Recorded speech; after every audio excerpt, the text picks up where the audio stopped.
Hi, everybody. Welcome to the Cherry Creek Steering Committee for April 23rd. I am Lou Raiders. I am your current chair. Tracy Winchester is our vice chair.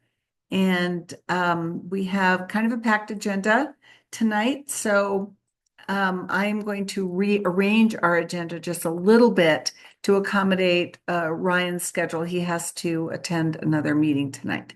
So as everyone knows, the minutes of the meeting, unless I take the time to try to adjust the AI ones that I receive, the minutes really constitute the recording that is on the Cherry Creek North Neighborhood Association YouTube channel, and you can just search for it under Cherry Creek Steering Committee.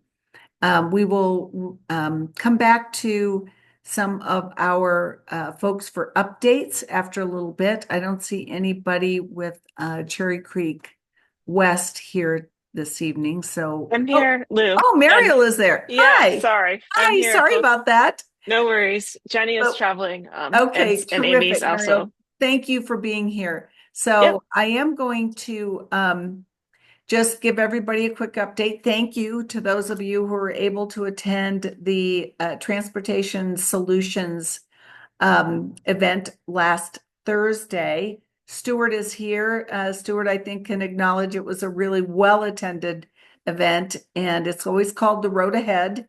We'll come back to Stuart for a little update on that, but I'm sure he will have a number of things to weigh in on this most important topic that we are bringing to you this evening, which is the update on BRT on Colorado Boulevard. Ryan is the head of that project with CDOT. Thank you very much for being here with us, Ryan. If you would like, I'm going to make you a co-host. Are you planning to share your screen? Yes. Yeah, I have Okay, some let me do that right slides now. I can share. And I am going to turn it over to Ryan and Stuart. Please feel free to jump in whenever it works for you. And so, Ryan, thank you again for being here and take it away. Yeah, thank you for having me, and nice to see you all again. Can you see my screen here? Yes. Great. Well, yeah, I think I was last here in November of 2024, so it's been a minute. We've been making good progress on the Colorado Boulevard BRT project. So I have kind of an update on where we are with that. I know a few of you are on our stakeholder committee meeting. So this will be a little bit of a recap from that meeting, but if you have any questions, feel free to raise your hand and I will answer them as they come.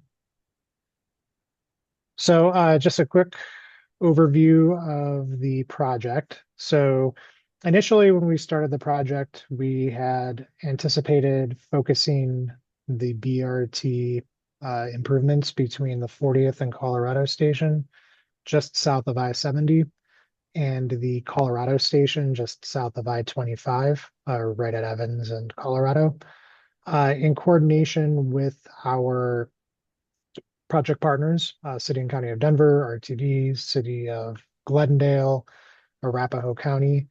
We determined that it made the most sense to extend the capital improvements of the project to Yale, simply because of the growing development pressure south of 25 in the University Hills neighborhood.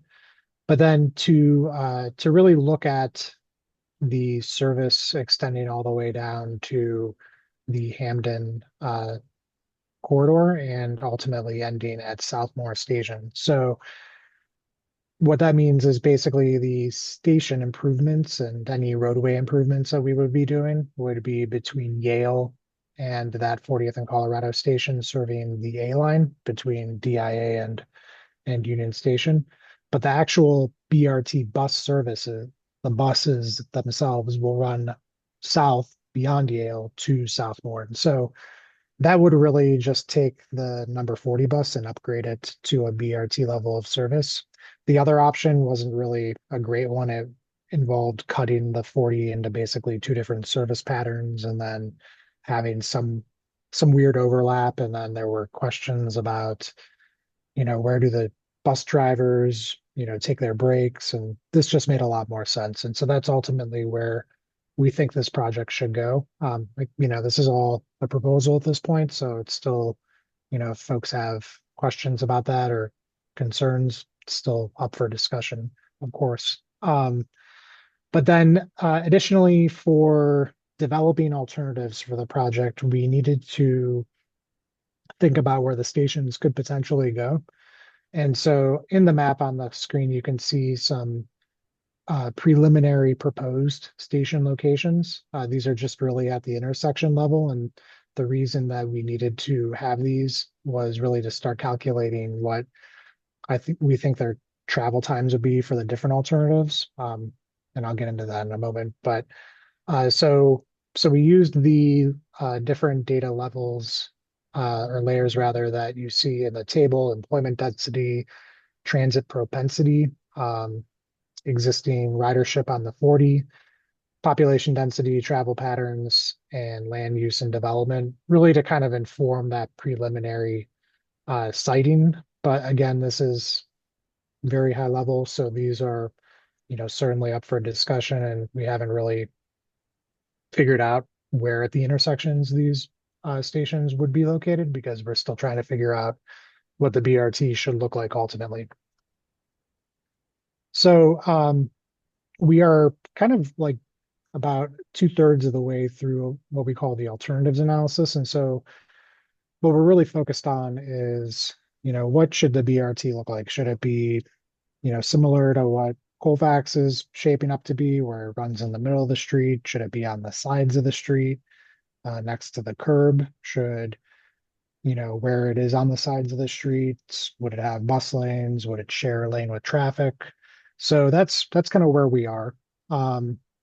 We started with what we call the tier 1 feasibility screening. That's kind of like the fatal flaw analysis. And we were able to screen out a few different approaches through that. And so now we're in the middle of the tier 2 screening criteria. And what we're really doing is digging into data to determine what some corridor level alternatives could look like. And then our goal is to develop some corridor level alternatives. We haven't developed those yet, but over the next 2.5 months, we'll be doing so. And then really in the summertime, having some engagement around what potentially the BRT could look like from that 40th and Colorado station down to Yale.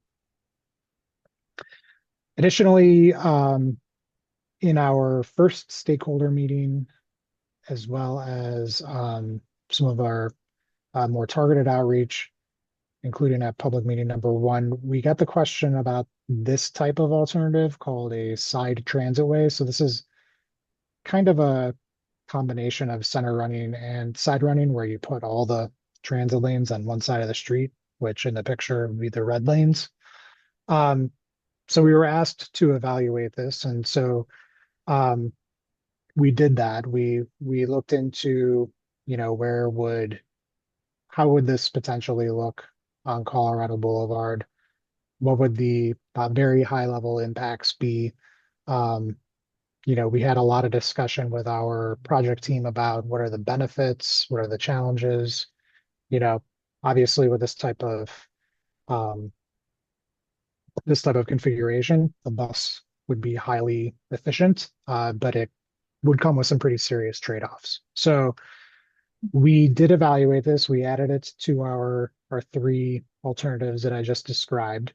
We looked at it both on the east side of the street and the west side of the street. We didn't really think it made sense to have it jump from side to side. That just kind of would kill the efficiency of it at a conceptual level. But we did look on both sides of the street.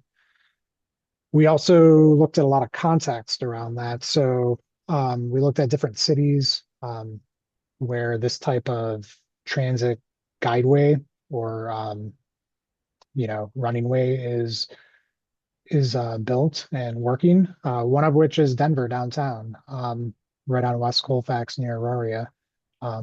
Light rail, I think the D line runs in a center or a side transitway rather context. So generally speaking, what we found is it works really well on one-way streets that are lower speed and really urban places. So if you see the picture again, that is kind of like a downtown context. And really, if you think about like the light rail on California in downtown Denver, this is really kind of where that works well, which is pretty different than Colorado Boulevard, which is, you know, two-way traffic uh, with 3 lanes in each direction. Generally speaking, it's not a highly urban corridor. It's more of a mix where you have a lot of commercial, you have a lot of residential, some, small neighborhood nodes, but not really that, dense urban core. And the other big thing, and really the thing that drove our tier one evaluation of this, was the driveways, curb cuts. So where we found this works really well is places where you don't have a lot of vehicles or bikes or pedestrians crossing over it. It really is, you know, pretty consistent and solid for long blocks. So in a place like Colorado Boulevard that does have a lot of driveways right off of the street, particularly in the commercial area, this would be a really big challenge from a safety perspective. And it would ultimately require adding a ton of signals to the corridor that don't exist today. So you'll see that we screened it out in tier one, which is that fatal flaw analysis. And really the fatal flaw looked at uh, property impacts. So both, impacts that would require a quote unquote full acquisition or a partial acquisition. And so a full acquisition would be something that would take a building on the commercial side, or it would close driveways that would limit it access to the businesses. So that was a major consideration. And then on the residential side, if the running way came within 10 feet of a house, or if it would narrow down the driveway to the extent that it was hard to get in and out of, then that would also be considered a full property acquisition. And then other fatal flaws were major infrastructure impacts. So anything that required building new bridges, new billboards, or moving existing billboards, new culverts, structure walls, major utility relocation. Those were things that, just really blow up your budget and ultimately would probably lead to this project not getting done in a timely manner. So those were basically the fatal flaws. And then again, I mentioned the signals, which is another fatal flaw. And so with that, you can see on the lower right-hand corner, we did rule out this side transitway, but we did want to do our due diligence because it was requested by our stakeholders. We also ruled out expanding Colorado Boulevard. So as I mentioned today, there are basically 3 lanes of traffic in each direction. When you get down south of Florida, I think there are 4. So this would add lanes for the BRT to that existing lane number of lanes. And so we basically ruled that out because the impacts to businesses and homes would just be incredibly large, and it would not only be very expensive, but it also would be really disruptive to the community. So those 2 things are ruled out. What came out of tier one, so we did advance what we're calling alternative B, which is, we could potentially repurpose lanes and then adjust curb lines as needed in order to make sure we have preferred lane widths. So that is one thing that moved forward into the next phase. And then the other one was similar to the previous one. We could repurpose lanes to bus lanes, but we wouldn't be adjusting curb lines. We would just be maintaining the curb and gutter as is today, which would mean that some lanes, could be narrower than they are. So that is a thing that we advanced to the second level. And then the mixed flow, which is where the bus uh, shares a lane with other vehicles, that also advances to the second level. So this basically just enumerates what I just described. So I won't spend too much time on that. But the detailed screening criteria for tier 2, which is where we are now, includes vehicular travel time, both for the BRT as well as for everyone else. So people who are driving on Colorado Boulevard. So we're looking at both side by side. Traffic operations, so looking at the number of intersections that are impacted and how they're impacted is a part of this analysis as well. Right-of-way impacts, so kind of coming out of that tier 1, thinking about what each of these alternatives, whether you adjust the curb and gutter to meet those preferred lane widths or you don't, what does that do to your right-of-way impacts? Corridor safety, so specifically we're looking here at crash reduction. So Colorado Boulevard is on the high injury network, the regional high injury network. So it's one of the arterials in the entire regional system that has a high frequency and high occurrence of severe crashes. So we're really looking at how we can potentially reduce those through this project. Environmental considerations. So this is a little bit of a misnomer, but what we're really focused in here is impacts to historic properties as well as parks in particular. At this level, we don't really want to get into like air quality analyses or water quality analyses. We'll do that once we pick what the alternative for the entire corridor is, because then we can adjust the alternative to mitigate those impacts. Ridership, so this is an important one. Today, there are roughly 3,000 riders a day on the number 40. So we're looking at what each of the alternatives does to increase that ridership. And basically, other than doing nothing, they all increase, but some increase more than others. And so we're taking a look at that. Cost is a big factor, particularly with uncertainty around federal funding. We're trying to be flexible given some of the changes that have occurred in the funding landscape. So that's a thing that we're needing to think about even more than we usually do. And then finally, multimodal connectivity. So we've heard a lot of interest from our stakeholders and the public about ensuring that Colorado Boulevard isn't so heavily oriented towards cars that it's easier to walk and bike. Definitely considering improving a pretty large amount of the pedestrian infrastructure on the corridor, but we have also been thinking about how best do we connect cycling infrastructure to Colorado Boulevard. We're not looking at putting bike lanes on Colorado Boulevard, but we're thinking about like how do you connect to stations? Is there opportunity for a multi-use path where you can bike and walk? So those are things that we're really considering.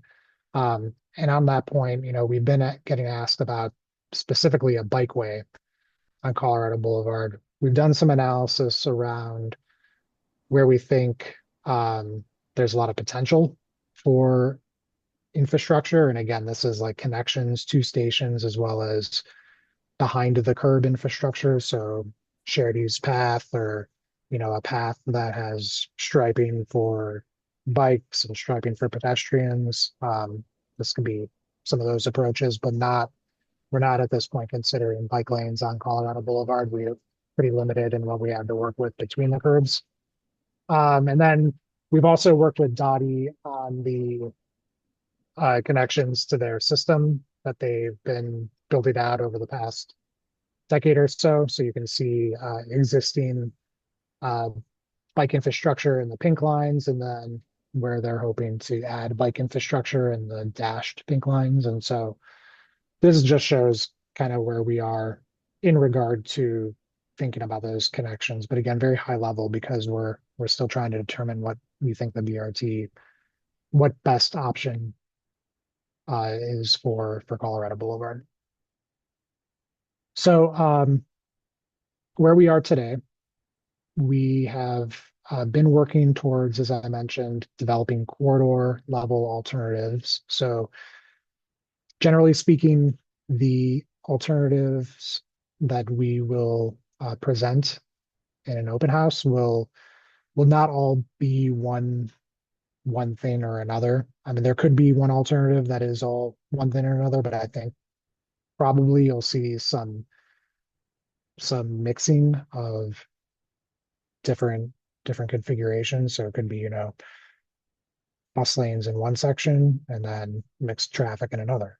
But we're still working on that, working all that out. We haven't made any decisions on, what those alternatives would be, and there isn't necessarily a preference on where we're headed with the project. I will say, generally speaking, we are pretty worried about, diversion into neighborhoods, especially since the major north-south arterials adjacent or parallel to Colorado Boulevard are, not right next to Colorado Boulevard. We do expect there's going to be some diversion. We don't want it to negatively impact neighborhood streets. That's a big important thing for this project. In July, we're going to hold another stakeholder meeting where we discuss what we heard at the open house.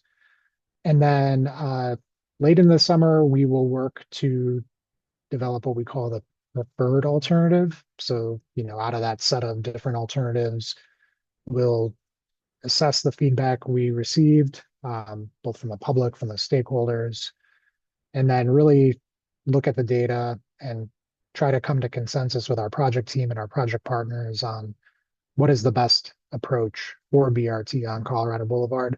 We'll then bring that back to the public at the end of the year to ask for feedback on that. So this isn't really going to get finalized until the end of 2025. So I know there's been some concern that, we've decided what BRT should look like on Colorado Boulevard. We haven't gotten there yet.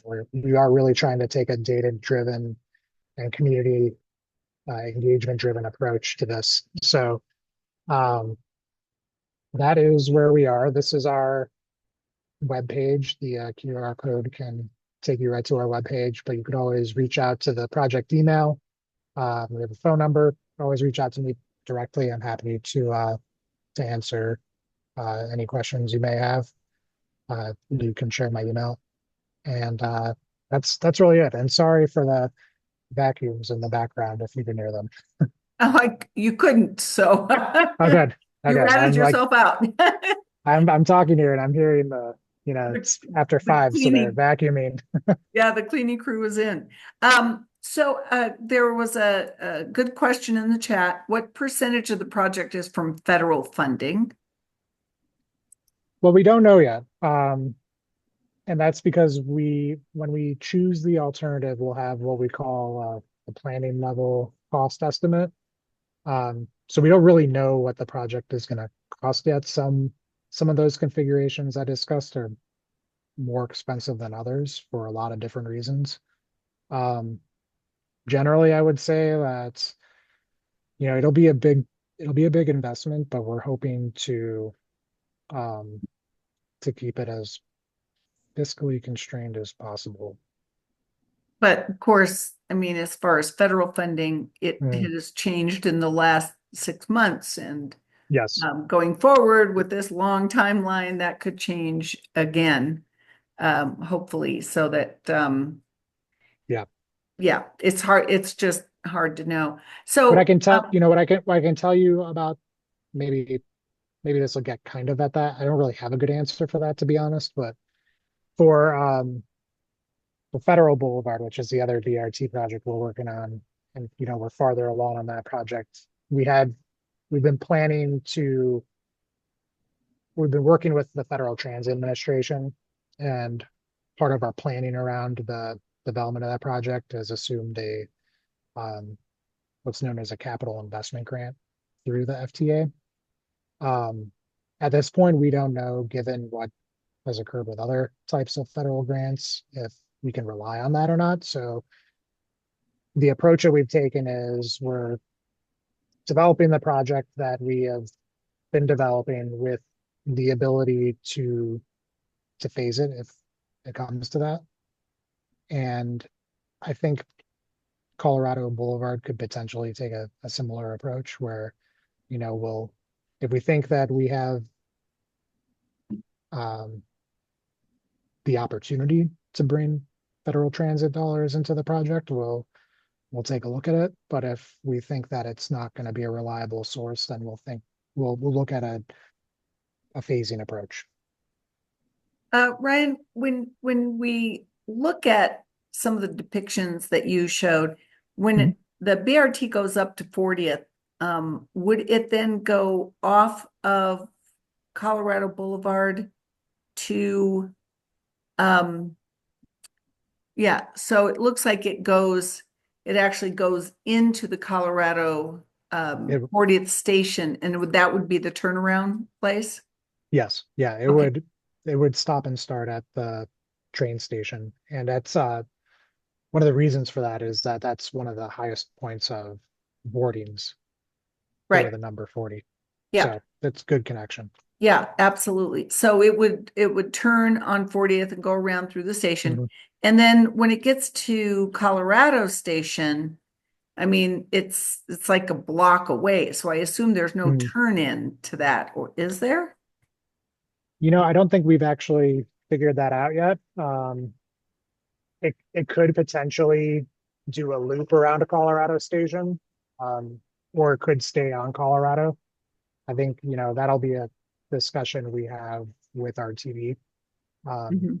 They may want us to have a route right next to the gate just to make it easier for people to catch the train, or get from the train to the bus, but we're not there yet. Yeah, I just know that, I mean, right now, one of your bullets in one of your slides was about planning. And, between now and I think, that in the next 5 years, this corridor is going to see a lot of pressure to increase density at the planning level and the zoning level. So don't we, I mean, again, you kind of have the cart ahead of the horse here in terms of, what do we do with some of that land adjacent to Colorado that may or may not be needed if we are going to or are not going to adjust curb cuts and those kinds of things. So I guess my question is, how do you interface with zoning and planning, if at all? Yeah, so we're pretty focused on the transportation piece of the corridor. We do coordinate really closely with Denver in particular, as well as Glendale. And Denver has been doing a lot of work around transit-oriented development and thinking about, how to ensure that future development is supportive of future or existing transit, or works well with transit. And certainly I think some of that's in their Blueprint Denver plan as well. But we assist with any information they need, but I would say, we mostly leave the land use and zoning planning to the local jurisdictions. I'm going to go to Stuart and then we'll come back to some chat questions. Okay. Since this has been going for a while, I just wanted to give some general comments that we've been passing around for a few weeks now. But first, I'd like to thank Ryan and your team. You've been very cooperative, very helpful. And the information has been very clear. So thank you so much for that. I guess my first one, and it's been discussed, how can we as a community allow densification of Colorado Boulevard without having full funding identified for the project? You look at it as an example, we convinced, CU Health to reduce their parking and increase transit, and then RTD pulled away the buses. So this is something that I think is of concern, and you don't have to answer that yet. I just want to kind of list what we've been talking about. The east-west connections are very important for Cherry Creek. How we get from Colorado Boulevard into the business district will be important. Micromobility and bikes can certainly help, but there really isn't a way for us to get there safely. I mean, you could at Virginia and Cherry Creek Drive South create a brand new connection into the trail where people could get off the bus, get on micromobility. But then in the same vein, we're talking about a mobility hub at Burns Park, which is up at Alameda, where the three BRT lines will cross. And then I guess the other one that we've been talking about, and I guess I have an opinion, I haven't shared this yet. I think putting a bike path on Colorado Boulevard is a waste of effort. As a cyclist, I hate riding on streets where cars are pumping out, pollution, and you're riding your bike right along them. We have alternatives available. And the space on Colorado Boulevard is so limited. I would rather see that limited amount go towards better sidewalks and connections. But again, we'll come back. The east-west connections are most important. Yeah, I hear you there. And certainly we hear a variety of opinions about or perspectives about bike infrastructure on Colorado versus on adjacent streets, for example. So I think we're just assessing all that right now. I think it, to your point, it's a very busy corridor, so it's challenging to try to do everything. But to your question about how can we help densify or get development without having full funding for the project. So the thing that I think is important to note, so even given the uncertainty with federal funding, this project could have Federal Transit Administration support financially. It may not. I think we'll have a better sense of that in the coming months. But there is a lot of state dollars that are already directed to this project, and there's pretty significant amount of funding already in it in this phase and in the next phase, which is the NEPA environmental review and the 30% design. So regardless of the federal funding, I mean, the state of Colorado is committed to the project. Our administration is, this is a big priority for them.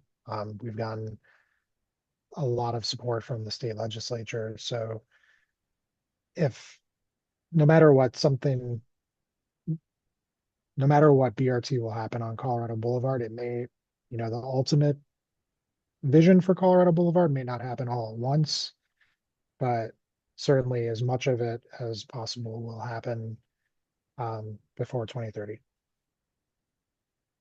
Is there a possibility of just during this sort of transition, during the planning, during consideration of funding options, et cetera, of just increasing bus frequency? And as Stuart pointed out, going back to having better east-west connections, because this is a long period of time. And if we can get the ridership up on regular buses, it makes a much better case, frankly, for BRT, right? It does. And I would say that I think the number 40, so the number 40 is included in RTD's Reimagine RTD system optimization plan, which is basically their service plan for the entire district. And I think the service levels today are pretty close to what they've proposed, with some increases on in like the earlier morning and later hours. One of the things that we are evaluating with the alternatives analysis, which I didn't include in the presentation, is, should we keep the frequency of the bus where it is in the peak hour today, which is basically 4 buses an hour every 15 minutes? Or should we have a period of the day where it's even more frequent? It would be 7.5 minutes between buses. So basically 8 buses an hour. And we're evaluating that. There's some costs that go with, increasing the bus service, obviously. But to your point, I mean, higher frequency drives higher ridership. I mean, that's one of the most important things about PRT. So, Chris, I was actually going to acknowledge your presence. Chris Nicholson, our RDD member, is here. You have your hand raised. Go ahead, Chris.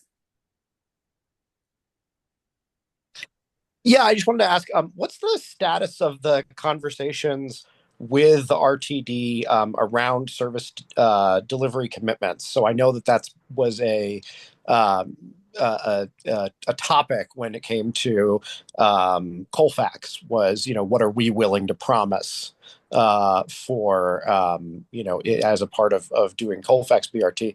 I just wanted to understand, like, how far in the conversation has that gotten, and is that something that CDOT is basically going to expect of us at the moment before you guys will sign off on building this? So we haven't gotten too far into the service discussions for Colorado Boulevard, but I expect that they'll take a pretty similar track that they did on Federal Boulevard, which is basically we built our service plan on top of the Reimagine RTD service level commitments that have already been through the board. And the delta between the service plan for Federal Boulevard BRT and the SOP is about 10,000 service hours a year. So it's not huge. It's, maybe an additional $2.5 million annually of operating costs. So for that delta, we have been working with RTD staff to figure out, like, how are we gonna bridge that gap. But it's not something that we're worried about. I think, the system optimization plan has been a really good foundation for building out BRT, and I think that'll hold true on Colorado Boulevard as well. And like I said, we are evaluating if it makes sense to do the 15-minute headways or the 7.5-minute headways. But I think, there's more coordination on that to come. A couple of questions in the chat. Let's see. I think Bill Allen said, do you anticipate level boarding on the Colorado BRT? Stewart responded, level boarding is included in all 3 remaining alternatives. Do you want to just confirm that? Yeah, that's true. So no matter what happens with the lanes on Colorado Boulevard, the stations will have platforms which will be they'll be similar to the height that is planned for Federal as well as Colfax, which is like between 13 and 14 inches. So I think it's technically near level boarding, just because you have to account for tire pressure and things like that. But yeah, I mean, it's essentially level boarding. Let's see. Brooks had a question here. Are there any thoughts regarding future connection to a proposed Alameda BRT at Burns Park? I think Stuart mentioned this, but is that part of the analysis at this point? We're we're certainly thinking about connections to future BRTs, including the Alameda as well as the Spear Leedsdale Parker, but we don't really know what those ones are going to look like yet, so we don't want to put a thumb on the scale for those projects. I would say we're probably more focused on how the connection looks at Colfax in Colorado, because that's one of the major boarding locations in the corridor as well. But certainly anything that we plan and build on Colorado Boulevard, it'll work. We'll have it work for future BRTs. It just seems that that the all-important Leedsdale Spear corridor for connecting the Aurora boom, and if you've been down that Leedsdale corridor lately, it's astounding how much density is going in along there. So while the Colfax is obviously really important, and getting people to Anschutz and that connection would be really easy and terrific for a lot of folks. I think too that just the volume of ridership, it would seem to me, would be the Leedsdale corridor. But I guess that's part of the study analysis. Babs asks, seems like the relationship between RTD and CDOT is so important in this mission. Please comment on how this is working regarding that relationship. It's a good question. It is a good question. I would say it is a very important relationship. So basically, the approach that we've taken, which is kind of unique. I can't really think of many other state departments of transportation that are doing this, other than maybe Connecticut and Washington, is that we're building the BRT infrastructure and kind of leading the planning and design of the project with RTD helping on that front. So they are a project partner. They're in all the meetings. They took the lead on developing the service plan with our consultant for federal. They'll do it here. It's been a really solid and collaborative relationship, which has been great. And I would say, they will operate the service, so it'll be a part of their system, which is another important thing. And so, because this is something that's relatively new to both CDOT and RTD, there's obviously things that, we don't know until we know when we're working things out, but that's kind of part of the excitement of the project. I just checking the chat. I think Meredith had a comment about York north of 19th, which now has eliminated some lanes, and anybody that takes that route to get to 70 knows all of a sudden it really does stack up at certain times of the day. I'm not sure if there's a question there, but I think she just wanted to make that note. So well, I would say, just in response to that comment, or maybe as context, so for our travel times that I mentioned, we did look at the peak travel time in the afternoon as kind of, where do we see each of the different options having impacts during that particular period of time.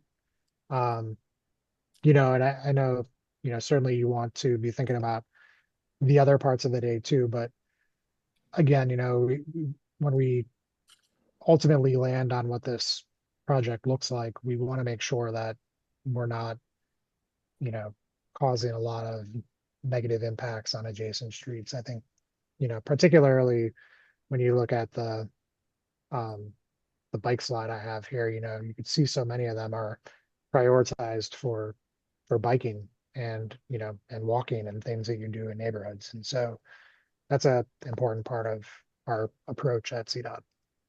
My concern is that because of the stacking, what happens is that people who are trying to make a turn Mhm. don't have the ability to, because there's just a constant flow of traffic.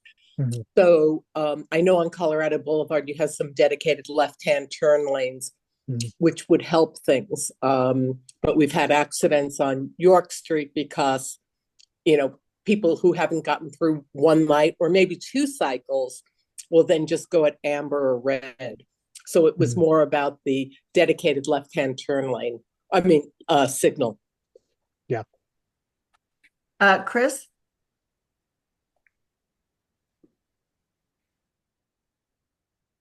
Sorry, it takes me a second to unmute. We were talking about biking lanes. Can we talk? I just wanted to get a sense of the bike storage. Is there any plan for installed bike storage? Is that what we're talking about when we're talking about bike infrastructure? Uh, we're primarily talking about bike, I guess, bike paths or bike lanes when we talk about bike infrastructure. But for storage or parking, I would say those are things that, we are considering for station areas. And certainly, we're open to different levels of that depending on, what we think is needed or desired. And that would be something would work pretty closely with Denver as well as Glendale on. The buses themselves will, so one part of that I didn't mention, and again, this is the assumption at this point flowing from Federal Boulevard, is that in Colfax, RTD has a desire to use one type of BRT vehicle for all the BRT corridors, and it's a longer bus. It'll be kind of similar to what you see on the 15L on Colfax today, only it'll be a newer bus eventually, and it'll be branded. But part of that is that uh, you'll actually be able to take your bike on the bus, because having folks load their bike on the front of the bus will slow down the BRT. So we want people to take the bikes right onto the bus. So that'll be a big benefit to cyclists who are using the BRT as well, because you won't have to necessarily worry about leaving your bike at a station for hours and then not knowing if it's going to be there when you come back. Good to know. I did not know that the plan was you can just take it right on to the bus. Yeah, similar to the light rail. Okay. If I could just say one thing, the mobility hub, if we do have it at Burns Park or other location, its value to Cherry Creek would be to have micromobility available for people who step off the bus. We're working on a program called Last Mile Free, where you could use any micromobility option that's available for that last mile to get to your destination, which would serve a good purpose for Cherry Creek. Thank you, Stuart. Mike Wilson is the current manager of the mall. So thank you for being here, Mike. You have your hand up. Welcome. Let me see if I can make my screen work there. Work. Good. So couple items I wanted to point out on that last question, which I think is a wonderful question, and something that Stuart and I talked about quite recently is bike facilities at the center.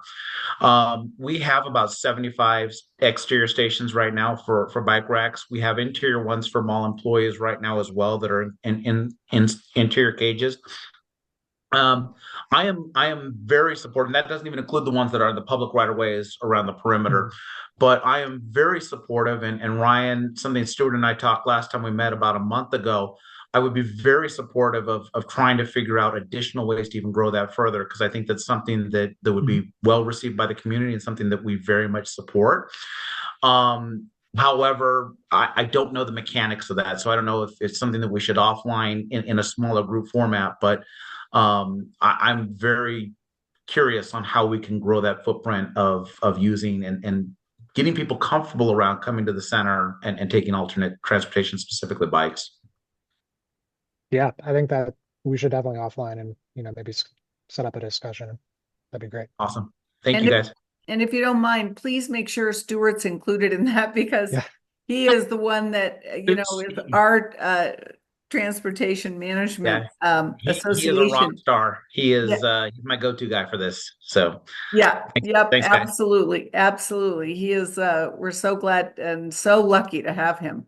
So, Chris, your hand is still up. Did you have another question or did you just still have your hand up? I just really like attention. No, I I guess my next question is, we have a sense of where the stops are going to be at this point, right? What's the coordination been like with the business owners who are at those locations to think about, what they're looking for, what they need, what ways in which, the stops can be, better integrated with whatever is, built on their property. Just how much conversation has gone into that piece of it so far? There really hasn't been any coordination with the business owners or property owners in the corridor as of yet. I expect that will happen once we select what the alternative is, because then we can start thinking about where the stations will be located. If they're in if the alternative has center running stations, then that's not as much of an impact to businesses that are on the corridor. But if, the alternative has stations that are next to the sidewalk, then it does. And so once we start figuring out what the project alternative will look like, then we can really start thinking at the intersection level about like which parcels are potentially going to be impacted, where driveways are, where right-of-way lines are, things of that nature. So there will be coordination with businesses. It's a little further down the line at this point. Councilwoman, you have your hand up. Thanks, Lou. Hey, Ryan, good to see you. Appreciate you being here. Just had a question about the residences. So I'm basically thinking essentially from Bayard to 8th Avenue, but it's really a little bit smaller than that, right? So we have an existing condition where over the years, a number of property owners have built their fences right up into and in the city-owned right-of-way, right? Um, so now they think it's their land, and it might be, that's for a court to decide. But I'm wondering what the plan is for how we address that, right? Because there is no right-of-way. There's not even right-of-way for a sidewalk there anymore unless we are taking back our land. So like, what is I get this from residents all the time. Like, what is the plan for that kind of space where there is no room? Yeah, we are working on developing a plan. So I think, one of our goals with this project is to really try to complete and improve the pedestrian realm on Colorado Boulevard. There's just like a lot of missing sidewalks and a lot of poor sidewalks. And so we are going to be looking at improving those as part of this project. I don't really know what it looks like for that specific case yet. I expect that there will be some situations where we're going to need to talk to people about where their fence are, there is. But I can't say specifically what our approach will be. It may be kind of case by case and maybe looking at, where we can minimize impacts as much as possible, which I think is ultimately our goal, is to not disrupt particularly residential properties as much as we can while still having that community improvement. So, I'm certain we'll want to coordinate with your office on all of that. Yeah, that would be great. I really appreciate it. And I will say it's not just the fences that are the problem, it's the grade, right? There is a huge hill there.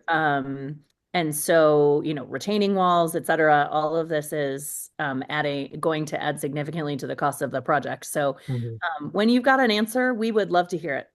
Yes. I know that's such a good point. I'm so glad you brought it up, Councilwoman, because it has been a real problem as we've watched some of these these properties be constructed, and we don't know if that was permitted. I mean, I do know that you cannot condemn property excuse me, not condemn. You can't have adverse possession of property owned by the state or the city. So if somebody just put their fence up there or their retaining wall or their whatever, and unless they have some, I mean, it can't be adverse possessed, so it would have to be some kind of a permission. And my experience is that most of the permission that is given is license and can always be revoked. But you're going to make a lot of people uncomfortable, so we have to find solutions. But shouldn't be there, right? I mean, we really need, if we're going to put all this money into doing BRT, we have got to make it easy for people to walk along Colorado Boulevard to get to those crossings. And, you know, if somebody has to take out their retaining wall and their fence, so be it. But I know that's going to be an issue, and it's probably going to be an issue other neighborhoods as well, but certainly this part of Cherry Creek. So I do not see any other questions in the chat. Ryan, I know you have to jump on yet another call at 6. So it is 2 minutes to that. So I will just say thank you for being here. Thank you for continuing your dialogue with this group, who will then be able to share that information with the various organizations that are members of the steering committee. So thank you. And we'll let you go and get on with our agenda. Thank you. Everyone have a good evening. And again, feel free to reach out if you have any questions or want to talk more. Great. Thanks again. Thank you. Okay, everybody. I think I'm going to just jump quickly to updates from Councilwoman. I think I'll jump over you right now and just try to get updates from the bid, and since Mr. Wilson here from the mall, and then we'll come back to Councilwoman when we're talking about the GID updates. Okay, Yep, so updates. What's going on in the council office? Yeah. A lot. It's real busy right now. We are, having a lot of conversations about the potential bond, what projects would be, added to that bond, just so everyone sort of understands the process. There were community conversations that happened over March and April.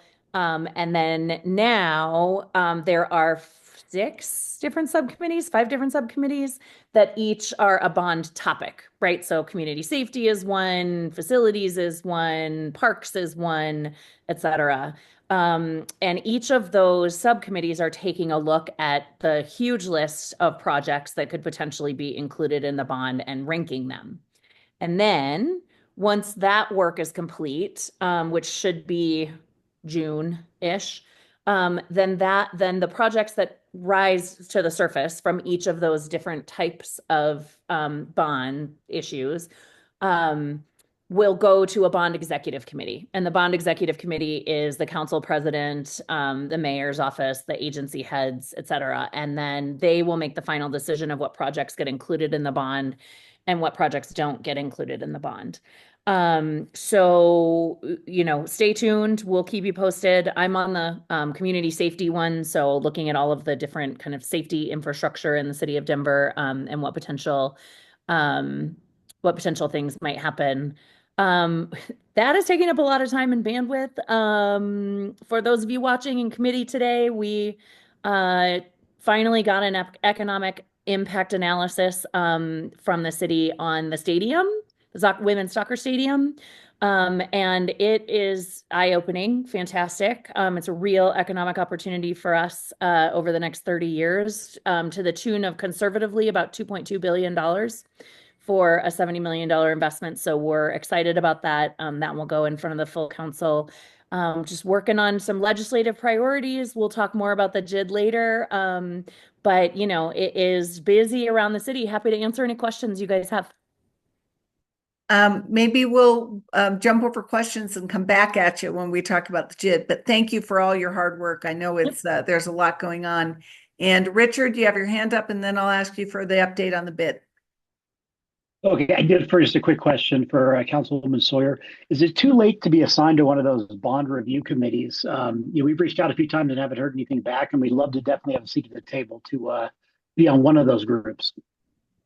Yeah, I will tell you, and I'm sorry if you can hear the beeping behind me. I'm cooking rice for dinner for my family right now. But I'm pretty disappointed in the mayor's office. We sent them a number of different names, and almost no one that we sent them was put on a bond committee. The mayor's office did that, not us. And so those bond committees are formed at this time. Then I'm extremely disappointed at the fact that we have such little representation. Okay. It is shocking. It is shocking that somebody from the largest or the second largest tax base in the city was not invited to sit on one of those committees. That's right. Just saying. I'm sorry, Richard, please go ahead. It goes back to us being ignored by the city and not invested in, I think. So yeah, just our updates. I will just kind of throw out there. We have events coming up, really starting in June. May is going to be a month of just a lot of landscaping projects and beautification stuff going on in the bid. So we're working on that, doing some construction kind of pre-con meetings right now, setting a pre-con meeting for the demo on the Cherry Lane project. That permit has not been issued yet, but I expect it to be issued fairly soon once that meeting occurs. Everybody has seen the Waldorf site is now cleared. They will build the new alleyway, vacate the old one, and be dormant for about 6 months after that before they go into the actual build phase on that project. On Milwaukee, you see the apartment building is under construction. The office building I expect to kick off in a month. So, just a few projects going on in the bid and possibly more to come. We do have the Cherry Creek Alliance breakfast coming up on the 6th of May, I believe it is. So that actually has sold out, but we will definitely get that development report. And if the committee likes, we can present that to the steering committee on what's going on in the greater Cherry Creek area. For events then, once we get out of May, starting in June, we'll have the Cherry Creek North Summer Concert Series starting on Thursday, June 12th. And then it'll be followed by one on July 11th, August 14th, and September 11th. Smash Fine Art Show will be back on Saturday, June 14th. Cherry Creek Arts Festival, which is just kind of finalizing the permit for the space they're going to utilize. A lot of jumping around due to construction this year, but that'll be July 4th through Sunday, July 6th. Bastille Day, Friday, July 11th. Sidewalk Sale on July 17th. And 5280 Top of the Town on July 17th. And I will not go any deeper because we can cover the rest of the next meeting. All right. A lot going on. Thank you, Richard, very much. Mike, do you want to give a quick update on the mall? I would be happy to. Lots of great stuff going on out there as well. Not sure if anyone's had a chance to walk the center recently, but you would think we were almost building a third of the center over again. We've got 28 stores that will be either new to market, expanding, or remodeling this year. Some of the ones that currently are underway right now and are kind of some interesting ones that are expanding and sometimes relocating is a new Tory Burch, new Kiehl's, new St. Laurent, new Foot Locker, new Aldo, Allen Edmonds, Hugo Boss, Williams Sonoma, American Eagle Outfitters. Wonderland Toys is getting a permanent home in the mall. We'll be opening up right down by Restoration Hardware. And Vince just opened up their new store. Some other ones that just went under construction are Aroma 360, Fresh Sip, and Perfume Mania. So a lot of stuff going on. And this is all stuff that I listed by name are actually hammers are swinging right now and barricades are up. So really, really good stuff going on. We're going to be welcoming Fresh Market back to the lot outside of Macy's, and they'll be returning the first weekend of May. And then we're going to have ULI out. And I'm not sure if East West will talk a little bit more about that, but East West is putting on a wonderful presentation for ULI while they're out here from May 11th through the 14th. And they'll also be coming through and doing a quick tour of the center as well. And they're also touring Cherry Creek North as well. So some really good representation from that as well. Similar to Richard, I'm going to stop there though, because I don't want to run through my whole calendar of items for the whole year in one meeting. So thank you, Lou. Okay, well, thank you. I don't think Kyle is here from the chamber. So we'll just go over to Mariel. Thank you for being here, and we'll get the update on Cherry Creek West. And she can talk great. a little bit more. Good segue, Mike. Yeah, so we completed asbestos abatement on 2 of the 3 existing buildings, and we are interviewing subcontractors for demolition in the fall on those buildings. We will keep the other Bed Bath & Beyond building for our construction office for a bit longer. And then we're working through the completion of our schematic design and look forward to sharing more in the next couple of months. Nothing to share quite yet, but it's largely similar in scale and design as you've seen before, just developed a bit more. So, and then, yeah, Mike alluded to this, but we will be having a pretty large Urban Land Institute. It's a membership-based organization for responsible land use and planning. They have national councils, everything from office development to public-private partnerships to mixed-use urban development. These councils are, largely consisting of about 60 national leaders in the industry sector, as well as, over 4,000 conference attendees. And we're hosting over 15 different events. We're going to have a tent on site for those individuals and professionals to learn a bit more about the development as well. So we're excited to host that. Great. And I do want to say that Amy Cara and East West Partners won the award at this year's Transportation Solutions Road Ahead. So congratulations to you guys. Thank you. For being great partners and to exceeding your commitments on transportation. So thank you for that. Yeah, and we look forward to future coordination as we do our TDM plan. So we do too. So with that, I think I will now, I believe, Jamie is here, and Councilwoman, you want to give us all updates on where we are on the JID discussions. You've been busy on that as well. Yeah, it's been a lot. And I forgot to tell you, this Saturday, our biannual community cleanup day. So join us this Sunday, 8:30 a.m. on Sunday at Montclair Rec Center. We clean half of our District 5 parks and sand down and repaint a number of our bus stops. This time it'll be kind of along Alameda.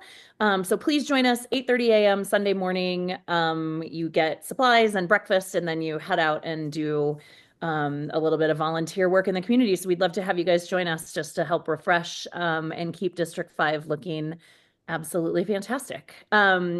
And with that, I will stop talking. Jamie, I know, has an update on a lot of different things. We have had many, many meetings. We have had many, many conversations that have all gone very well. Fantastic questions. I just want to say how lucky we are to have such an engaged community. I think just the level of discourse about this and kind of the pluses and the minuses and the all the different opportunities that there are has been really fantastic. So I will turn it over to Jamie to give you our official updates, but just want to say thank you to everyone for the fantastic engagement we've received from the community so far, and let you know that there will be another postcard coming with a survey probably on end of May, beginning of June. So look for that, because that will be super helpful for us to really nail down, the big answers to the big questions,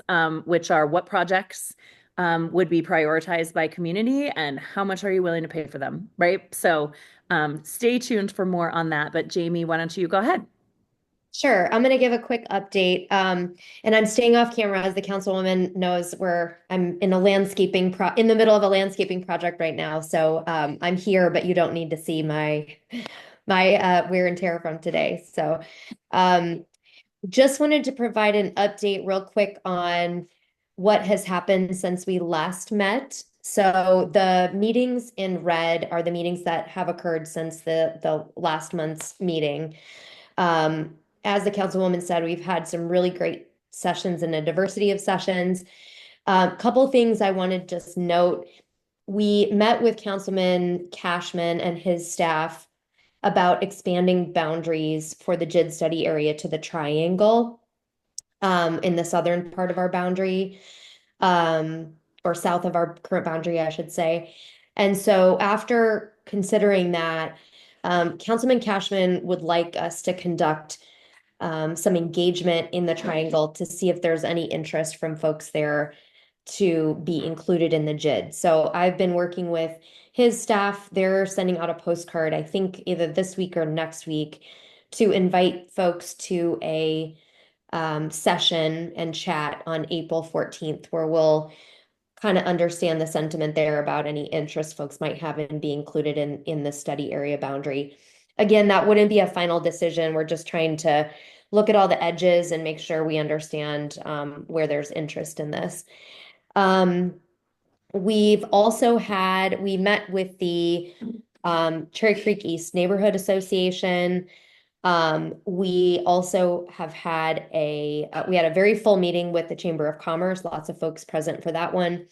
And then we've had a residents informational session via Zoom and a businesses information session via Zoom that have been really great. And I just want to reiterate, as Councilwoman said, we've gotten just a ton of really wonderful questions. I think it was I can't recall if it was the residents or the Cherry Creek East Neighborhood Association. I think both actually. We stayed on for quite a long time after the scheduled time, just answering questions, but really thoughtful questions about how to assess what might happen if people in different parts of the study area want different levels of service or want different things, and how you would work that out. So I'm really pleased. We've captured all those questions, by the way, and so one of the things I'm working on is kind of an FAQ document that will live on the website for some of the questions that are coming up over and over again, so that we can have those ready. We have some other meetings coming up in kind of early to mid-May. We're meeting with Pando Holdings. We're meeting with the Sixth Avenue businesses that seem to have some interest in being supported by a district. We have another residents informational session. This one will be in person on May 13th.